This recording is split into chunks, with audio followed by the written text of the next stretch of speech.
Куќата на Аврам Нахмијас.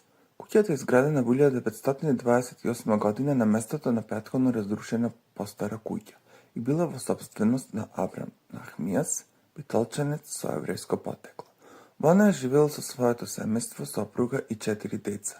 На кобниот 11 март 1943 година целото семејство, освен двете најмали деца, биле депортирани во Требленка.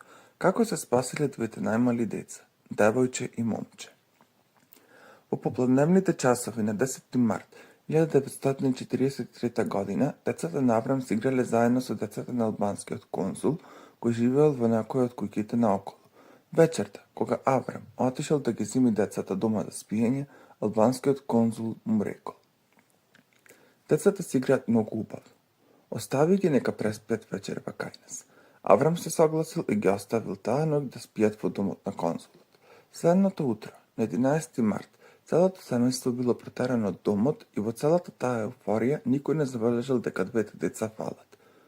Кога се подсмирило по улиците и низ градот, конзулот организирано ги испратил децата во Албанија, а оттаму биле префрлени во Италија. Дали албанскиот конзул ги задржал децата на спиење случајно или знаел што се подготвува, останува вечна тајна. Како и да било, сторил едно големо хумано дело.